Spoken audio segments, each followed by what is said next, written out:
কৃষ্ণ কৃষ্ণ শুধু শ্রী কৃষ্ণ। জগন্নাথ দেখবার আগে বাবা দুটো বস্তু আগে দেখতে হয়, তারপরে জগন্নাথ দেখতে হয়। কি? একটা হলো 18 নালা, আর আরেকটা হচ্ছে ওই পুরী ধামের মন্দিরের ভিতরে আছে বাবা গরুড় ধ্বস্তম্ভ। আজও আছে বাবা মহাপ্রভুর হাতের চিহ্ন। ওই গরুড় ধ্বস্তম্ভ দেখবেন একেবারে লম্বা মতো পাথরের একটা গোল, ওইটাকে পরশ করে একবার প্রণাম করতে হয়। এই দুটো বস্তু আগে দর্শন করে তারপরে তুমি জগন্নাথ দেখবে, তারপরে জগন্নাথ দেখায় ফল হয়। আর এই যে পুরীর মন্দির প্রতিষ্ঠা করেছিল ইন্দ্রদম্ন রাজা, তার স্ত্রী যার নাম হলো গুন্ডিচা। গুন্ডিচার একটা নয়, দুটো নয়, তিনটে নয়, কটা ছেলে ছিল? 18টা ছেলে। আর সেই 18টা ছেলের মাথা বাবা 18টা বিমের উপরে দেওয়া আছে। ইন্দ্রদম্ন রাজা সেতু নির্মাণ করেছিল না, আজও আছে বাবা নিয়মটা। অনেক অনেক বহু বহু ব্রিজ তৈরি করতে গেলে বাবা নরবলি দিতে হয়, আর নরবলি না দিলে সেই ব্রিজ নাকি থাকে না। তা এটা আজকেকার নিয়ম নয়। যখন ওই ইন্দ্রদম্ন রাজা, এখন আমরা তো বাবা ব্রিজের উপর দিয়েই সবাই যাই, যদি টুরিস্ট বাসেও যাই দেখবেন ব্রিজের উপর দিয়েই গাড়ি যাচ্ছে, আমরা বুঝতে পারি না। পরে আমরা 18 নালা দেখতে আসি। ওই 18 নালাটা ছোট্ট একটা নদী ছিল বাবা। এখন রথযাত্রায় 3টে রথ, তখনকার সময় যখন নদীটা ছিল 6খানা রথ ছিল, মানে নদীর ওদিকে ছিল 3খানা রথ আর এদিকে ছিল 3খানা রথ। নদীর এপার জগন্নাথ নৌকাতে করে আসতো, আর ভক্তরা এদিক থেকে ওদিকে গেলে নৌকাতে চড়তে হতো, আর ওদিক থেকে এদিকে আসতে গেলে নৌকাতে চড়তে হতো। ইন্দ্রদম্ন রাজা ভাবলো যে আমি তো রাজা, যদি কৃপা করে এই নদীর উপরে, ছোট একটা নদী তো, এর উপরে যদি ব্রিজ করে দিতে পারি তাহলে তো ভক্তদের অসুবিধা হয় না যাতায়াতে, সবাই তো নৌকায় চড়তে পারে না। তাই সিদ্ধান্ত নিয়েছিল বাবা ব্রিজ তৈরি করবে। তো যখনই সিদ্ধান্ত নিল, সে যতবার ব্রিজ তৈরি করে একটা একটা বিম তৈরি হয় বাবা, বিমগুলো ভেঙে পড়ে যায়, কিছুতেই আর হচ্ছে না। তখনই বাবা জগন্নাথের কাছে গিয়ে খত দিয়ে নিবেদন করলো, হে জগন্নাথ, তুমি বলে দাও আমি এই যে জগতের কল্যাণের জন্য তো এই কাজটা করছি, আমার জন্য না, তাহলে কিছুতে বিম তৈরি হচ্ছে না কেন? দৈববাণী করেছিল যে যতগুলো বিম তৈরি হবে প্রত্যেকটা বিমের মাথাতে নর বলি দিতে হবে। চমকে উঠেছিল ইন্দ্রদম্ন রাজা, আমি কার মার বুক থেকে সন্তান আনবো, কে দেবে? কে গো মা, যতগুলো বিম হবে ততগুলো ছেলে আনতে হবে, কে দেবে? ইন্দ্রদম্ন রাজা ভাবলো, জগন্নাথ আমি এত ভাবছি কেন, আমার নিজেরই তো 18টা ছেলে আছে, তাহলে একটা একটা করে ছেলের মাথা কেটে দিলেই হয়। কি বাবা ঠাকুর, একটা পিতা এরকম দেখাতে পারবেন ধার্মিক? শুধুমাত্র ধর্মের জন্য নিজ পুত্র বলি। কিন্তু এইখানে প্রশ্ন রয়ে যায় বাবা, জগন্নাথ যিনি বিশ্বের না, জগতের না, তিনি এত বড় কথা, এত বড় সিদ্ধান্ত দিল কি করে যে নরবলি দিতে হবে? ব্রিজ তৈরি হবে হবে, কিন্তু নরবলি দিতে বলছে কেন? কারণ আছে বাবা, কারণ না থাকলে বলতো না। কারণটা কি জানো? এই 18টা ছেলে চেয়েছিল গুন্ডিচা মা। জগন্নাথের কাছে 18 বার বলেছিল, জগন্নাথ আমায় পুত্র দাও, পুত্র দাও, পুত্র দাও, পুত্র দাও। 18 বার বললো, 18টা সন্তান দিল, কিন্তু একটাও ছেলে কেউ ধার্মিক নয়, সব অধার্মিক। সকাল হলে বাবা এমন ছেলে ছেলে করলো, ছেলে পেল কিন্তু সকালে কান পাতা দাও। তখনই ইন্দ্রদম্ন আর গুন্ডিচা দুইজনে জগন্নাথের কাছে গিয়ে প্রকাশ করলো, প্রভু আজকের 18টা ছেলে দিলে ঠিক, কিন্তু একটাও তো ধার্মিক নয়। বলো না প্রভু, 18টা ছেলে মুক্তি পাবে কি করে, এরা উদ্ধার পাবে কি করে? তুমি পথ করে দিও। তাই তো জগন্নাথ পথ করে দিল। হরি বল। কি গো, কেঁদে রেখেছো, চেয়ে রেখেছো, তাই তো পথ করে দিল। তাহলে এইখানে বলা যায় যে 18টা ছেলেকে কেটে বলি দিয়ে একেবারে এইভাবে মুক্তি বলে, এমনি এমনি না। 18টা ছেলের মাথা তো ওই বাবা ব্রিজের উপরে আছে, মুক্তি কি করে হবে দেখো। সাধুগুরু বৈষ্ণব যখন 18 নালার উপরে দিকে কেটে যায়, আর ওই সাধুগুরু বৈষ্ণবদের চরণ ধুলার পরশে পেয়ে ওই 18টা ছেলে পূর্বপুরুষ উদ্ধার হবে।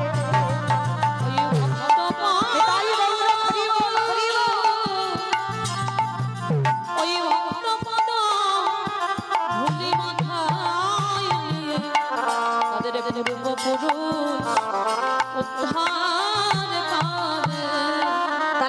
করেন বাবা, সেই একটা একটা করে 17টা ছেলেকে বলি দিয়েছিল, একটা ছেলে গুন্ডিচামা রেখে দিয়েছিল, একটা ছেলেকে। ইন্দ্রদম্ন রাজাকে বলেছিল, স্বামী, আমি জীবনে তোমার ধর্ম কাজে বাধা দিইনি, আমার চোখের সামনে তুমি একটা একটা ছেলেকে বলি দিয়েছো, আমি কিছু বলিনি, একটা ছেলেকে মা বলার মতো রাখো না গো। ইন্দ্রদম্ন রাজা কতটাই ধার্মিক দেখেন, সেই দিন থেকে বাবা গুন্ডিচামাকে চিরজনমের মতো ত্যাগ করেছিল, ধর্ম কাজে বাধা দিয়েছে। আর এখন আমরা যারা ওই জগন্নাথের মাসির বাড়ি যেটা জানি, ইন্দ্রদম্ন রাজা ত্যাগ মানে কি একেবারে বাইরে ঘাটে ত্যাগ করে দেয়নি, গন্ডিটার জন্য আলাদা করে একটা ঘর করে দিয়েছিল, একেবারে ইন্দ্রদম্ন রাজা যেমন থাকতো সেইভাবে ঘর বানিয়ে দিয়েছিল, কিন্তু একসঙ্গে নয়, আজকে থেকে তোমার আর আমার রাস্তা আলাদা। কেন? তুমি ধর্ম কাজে আমায় বাধা দিয়েছো। কোল থেকে 18টা ছেলেকে নিয়ে বলি দিয়ে দিল, আর 18টা ছেলের মাথা 18টা বিমের উপরে দিয়েছে, প্রত্যেকের রক্ত পড়ছে বাবা, আর ওই 18টা ছেলের রক্তেতে হলো 18 নালা। কিন্তু গুন্ডিচামা যখন পাগলের মতো কেঁদেছিল না, জগন্নাথ এসেছিল, যখনই এসে দাঁড়িয়েছে গুন্ডিচামা বলেছিল, পারবি আমার কাছে থাকতে? জগন্নাথ প্রতিজ্ঞা করল, মা গো,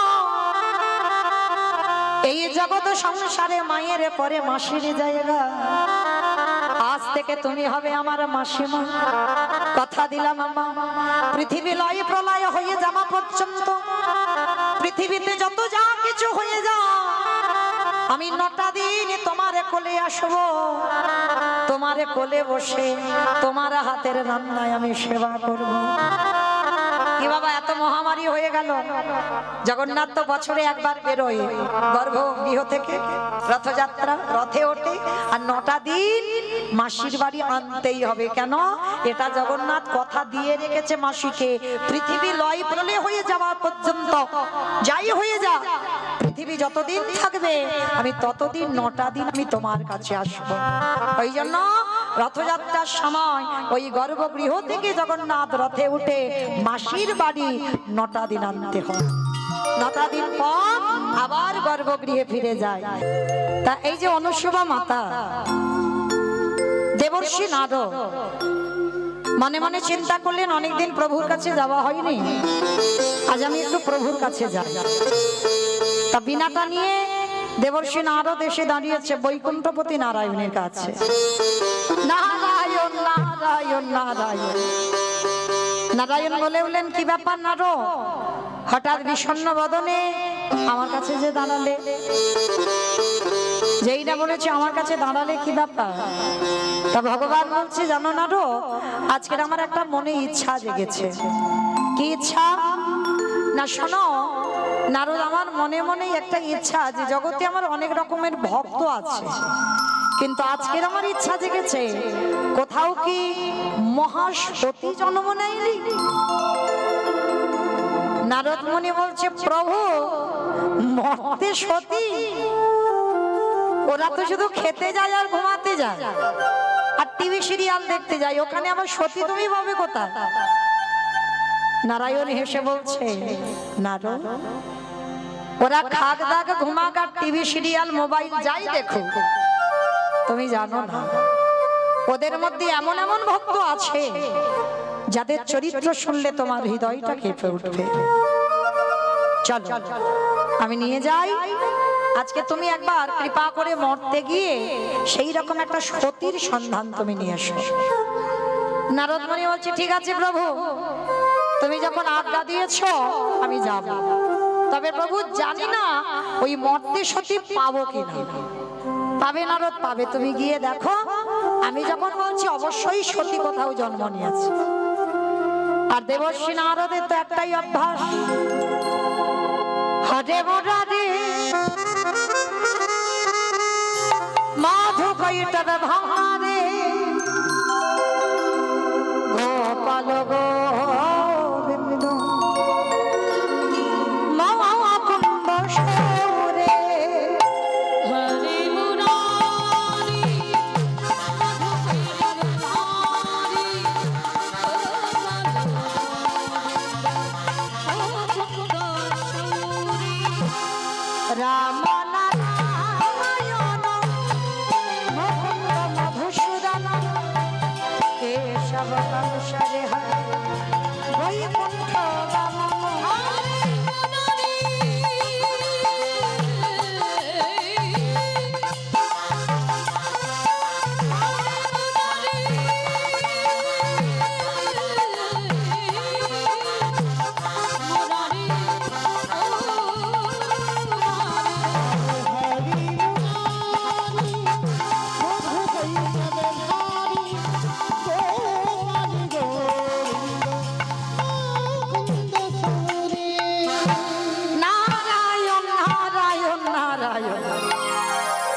দেবর্ষি নারদ মর্তে নেমেছে, আর মর্তে নেমে মনে মনে ভাবছে ওরে বাবা এই রূপে তো গেলে হবে না। কি গো মায়েরা, হঠাৎ নারদ যদি দুম করে এখানে নারদ বেশে নেমে যায় তাহলে কি হবে? ছুটোছুটি বাঁধিয়ে দেবে না? তা নারদ মনে মনে মনে ভাবলেন এ রূপে আমায় যাওয়া যাবে না, একটা বয়স্ক বৈষ্ণব রূপ ধারণ করেছে। আর বৈষ্ণব রূপ ধারণ করে বিনাটা একটা জায়গায় রেখে মর্তের মাটিতে ঘুরে ঘুরে বেড়াচ্ছে বাবা, সকাল থেকে আর সন্ধ্যা পর্যন্ত। যার বাড়িতে যাই মাসে দূর দূর করে দাঁড়িয়ে দেয়, সবাই মিলে বলে এই যে এখন আমার হাত জোড়া, তুমি অন্য বাড়ি দেখো, এখন আমি খেতে টেতে দিতে পারবো না। নারদমণি হেসে হেসে বলছে ঠাকুর কেন যে মরতে আমি এখানে এলাম, আমি তো জানি এখানে কেউ খেতে দেয় না, এপারে একবার সতী নারী, হ্যাঁ তোমার মাথায় কিচ্ছু নেই, সারাদিন কিছু খাইনি। নারদের বাবার পিঠে আগুন জ্বলছে, জঙ্গলের মাঝে বসে বসে বলছে প্রভু এইবার তো বড্ড খিদে পেয়েছে, এইবার আমি কি করব বলো তো দেখি, কেউ তোমায় দুটো খেতেও দিচ্ছে না, আর তুমি আমাকে মরতে পাঠিয়েছো সতীর সন্ধান করতে। গাছের তলায় বসে বসে নারদ ভাবছে, আর ভাবতে ভাবতে হঠাৎ অদূরে দেখা গেল টিপ টিপ করে আলো জ্বলছে।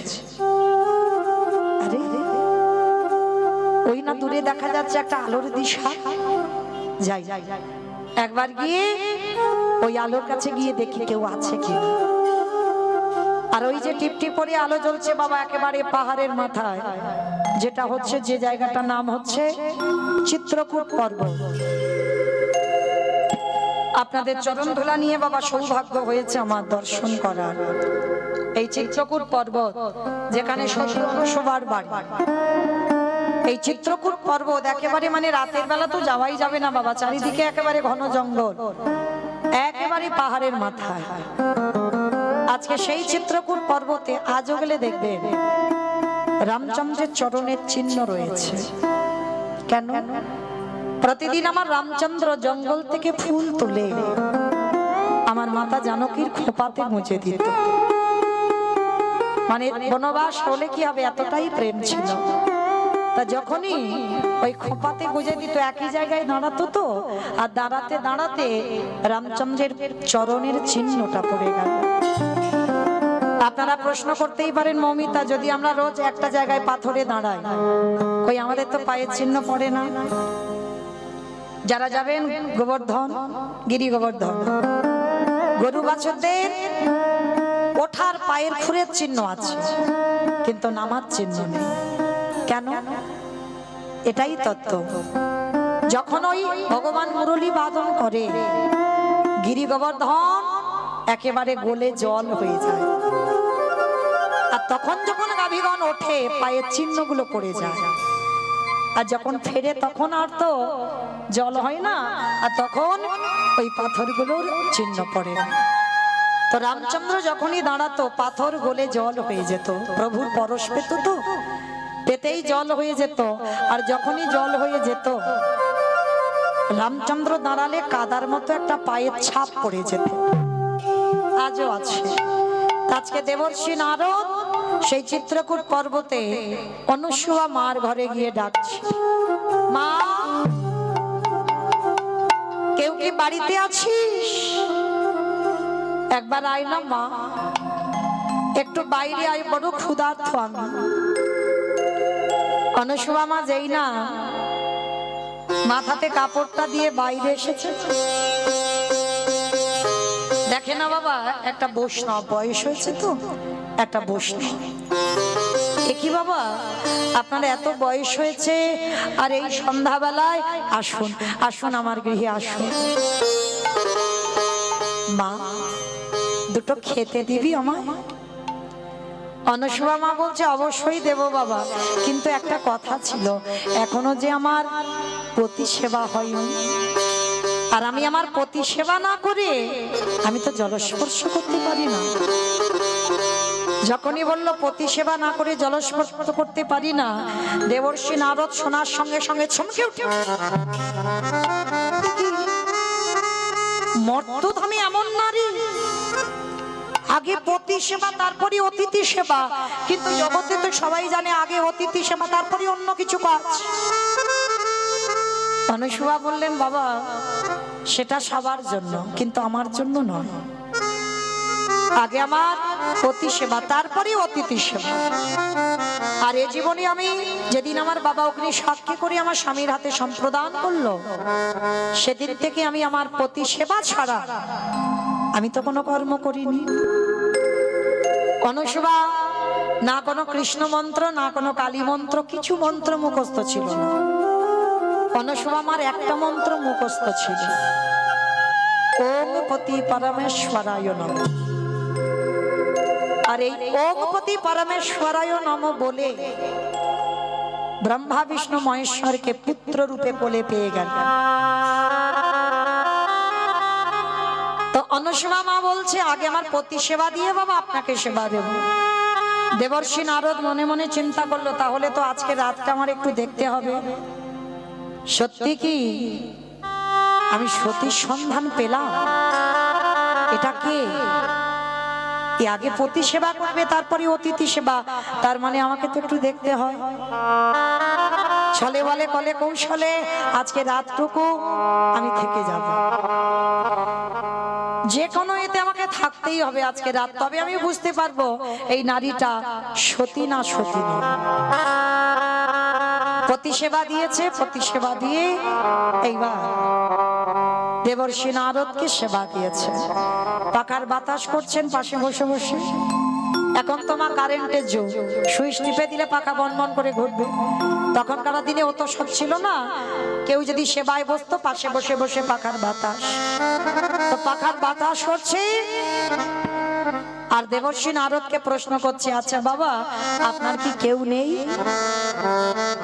নারদমণি মনে মনে ভাবছে আমাকে একটু ছলনা করতে হবে, ছলনা না করলে আমি রাতটুকু আশ্রয় পাবো না।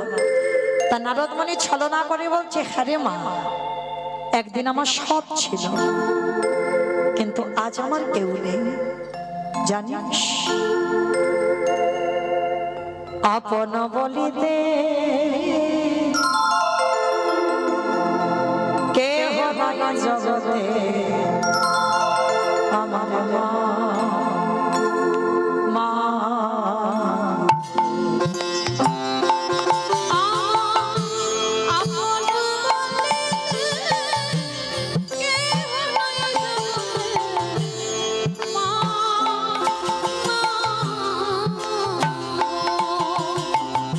আমার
বাতাস করছে, বলছে বাবা কে বলেছে আপনার কেউ নেই?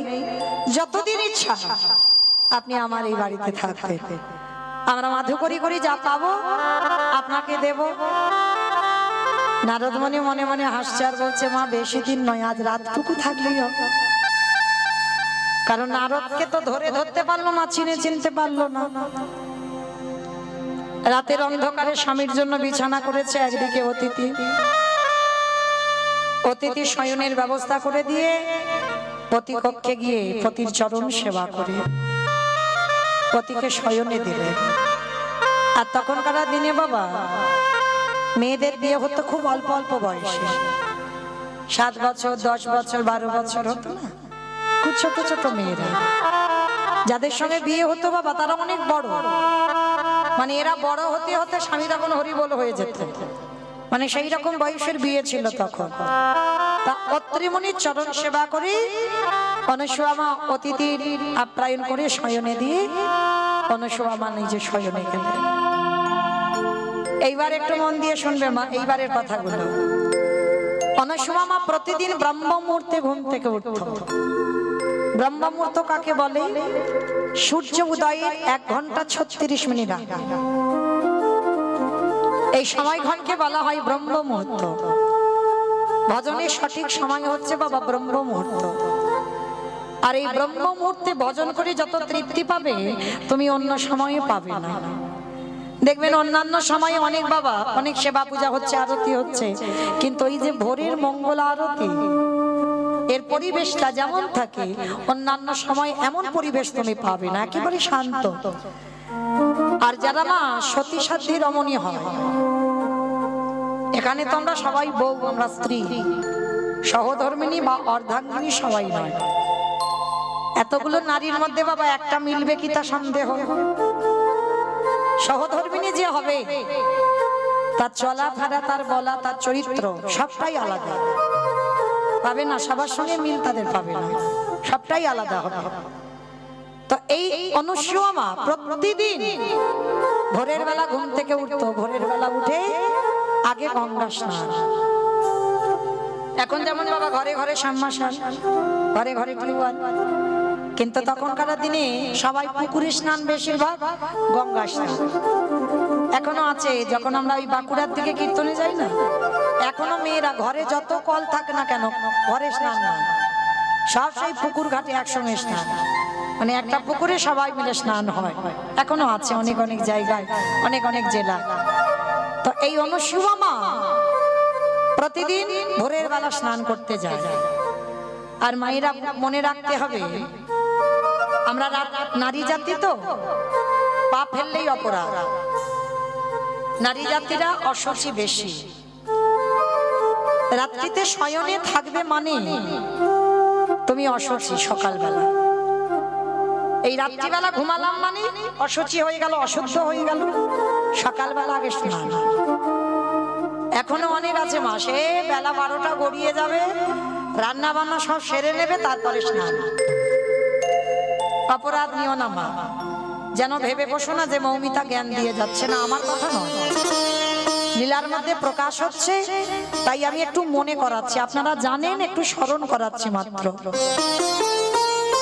সহধর্মিণী যারা হয় সকালবেলা সবার আগে মা স্নান। ওই রান্না বান্না সবকিছু সেরে নিয়ে তারপরে স্নান নয়।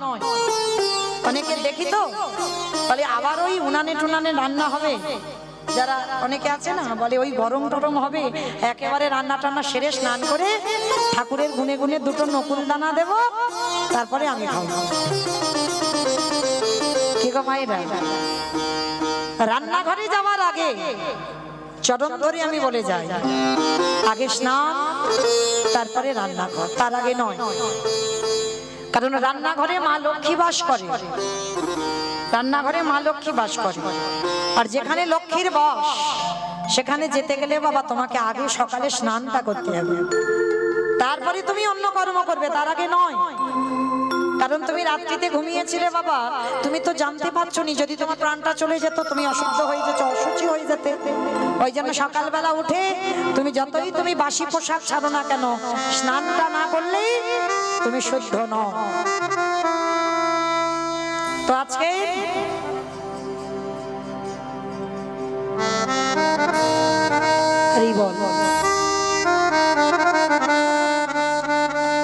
মনে রাখতে হবে বাবা,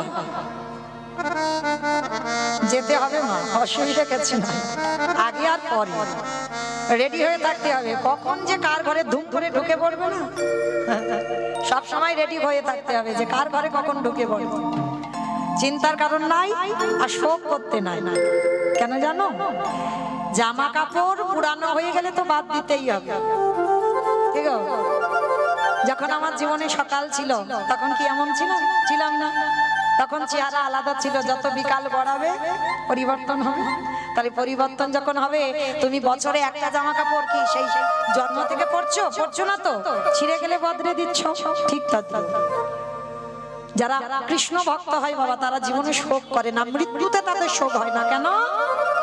জামা কাপড় পুরানো হয়েছে বদলে, দেহটা চলে গেল মাত্র, আমিটা কিন্তু যাই, আমিটা 15টা দিন এখানে থাকবে, তুমি দেখতে পাবে না। 15টা দিন এখানে থাকবে, 15টা দিন কোথাও যাবে না, 15 দিন পর যাবে।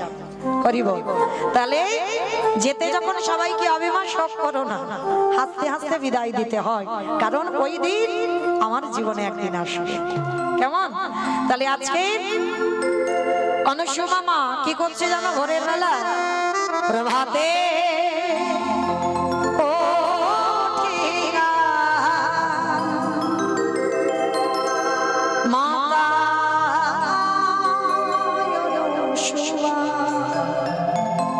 নদী করে আসনা